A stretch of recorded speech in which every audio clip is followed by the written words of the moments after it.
আসসালামু আলাইকুম। Network administration services কোর্সের আজকের ক্লাসে আমরা আলোচনা করব নেটওয়ার্ক হায়ারার্কির মডেল কি, 2 টায়ার, 3 টায়ার এবং স্পাইন লিফ এর ব্যাখ্যা।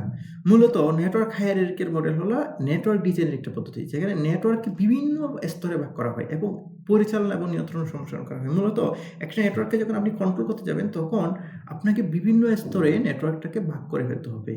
2 টায়ার যে মডেলটা আছে, সেই ক্ষেত্রে বলা যাচ্ছে একটা নেটওয়ার্ককে মাত্র ২ টি স্তরে ভাগ করা হয়। এর একটা হচ্ছে অ্যাক্সেস লেয়ার, একটা হচ্ছে কোর লেয়ার। অ্যাক্সেস লেয়ারে ব্যবহারকারী ডিভাইস সংযুক্ত করে এবং কোর লেয়ারে দ্রুত ডেটা আদান-প্রদান পরিচালনা করে। মূলত ছোট অফিস বা প্রতিষ্ঠানের ক্ষেত্রে 2 টায়ার মডেল ব্যবহার করা হয়, যেখানে ব্যবহারকারী একটা অ্যাক্সেস লেয়ার জাস্ট সংযুক্ত করে এবং ডেটা আদান-প্রদান করে ফেলে। 3 টায়ার মডেল, 3 টায়ার মডেল বলতে বোঝানো হয় নেটওয়ার্কের ৩ টি স্তরে বিভক্ত, যেমন অ্যাক্সেস লেয়ার, ডিস্ট্রিবিউশন লেয়ার এবং কোর লেয়ার। অ্যাক্সেস লেয়ার ব্যবহারকারী ডিভাইস সংযুক্ত করে এবং ডিস্ট্রিবিউশন লেয়ার নেটওয়ার্ক নিয়ন্ত্রণ ও ব্যবস্থাপনা করে। কোর লেয়ার দ্রুত ডেটা পরিবহন করে। মূলত এখানে ৩টা লেয়ারের কাজ আলাদা। অ্যাক্সেস লেয়ার করে কি করে? ব্যবহারকারীকে জাস্ট অ্যাক্সেসটা দেয়। ডিস্ট্রিবিউশন লেয়ার কি করে? নেটওয়ার্ককে নিয়ন্ত্রণ করে এবং যে ডিস্ট্রিবিউশনের যে ব্যবস্থাপনা, সেই কাজটা করে। কোর লেয়ার কি করে? দুটো ডেটা আসলে পরিবহন করে নিয়ে যায়। আমরা এখানে দেখছিলাম অ্যাক্সেস লেয়ার এবং core layer. Just access layer কি করে?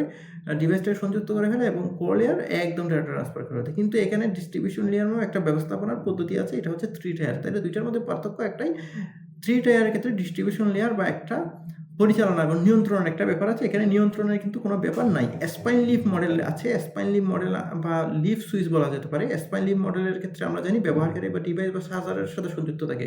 মূলত ব্যবহারকারী একটা সার্ভার মাঝখানে কানেক্টেড থাকে।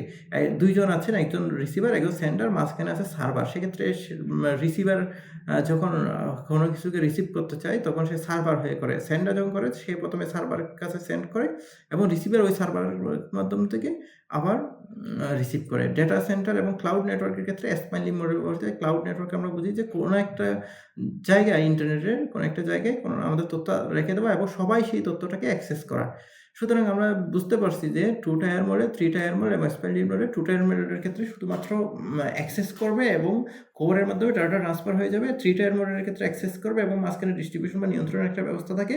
আর স্পাইন লিফ মডেল হচ্ছে আসলে সার্ভার এবং ক্লায়েন্টের মধ্যে যে একটা কমিউনিকেশন বা কম্পিউটারের সাথে যে সার্ভার হয়ে যে যোগাযোগের পদ্ধতি, সেটি হচ্ছে স্পাইন লিফ মডেল। হচ্ছে একটি কোর লেয়ার এবং ডিস্ট্রিবিউশন লেয়ার এবং অ্যাক্সেস লেয়ার। অ্যাক্সেস লেয়ার আমরা দেখতেছি অনেকগুলো কম্পিউটার সংযুক্ত আছে। ডিস্ট্রিবিউশন লেয়ারের ক্ষেত্রে এটা রাউটার বসানো হচ্ছে। এখানে আসলে কন্ট্রোল হয় কারা যাবে, কোন নেটওয়ার্কে আসবে, কোন নেটওয়ার্কে যাবে, কোন ডাটা যাবে, পাস হবে, কোনটা পাস হবে না। আর এটা হচ্ছে কোর লেয়ার। এরা হচ্ছে ডাটাটা জাস্ট পাস করে। এরা হচ্ছে সার্ভার, এক জায়গা থেকে আরেক জায়গায় ডেটাটা ট্রান্সফার করে দেয়। এটা হচ্ছে 3 লেয়ার হায়ারার্কিক্যাল মডেলের একটা পদ্ধতি। আর 2 লেয়ারের ক্ষেত্রে এখানে ডিস্ট্রিবিউশন লেয়ারটা থাকে না, কোর এবং অ্যাক্সেস লেয়ার থাকে।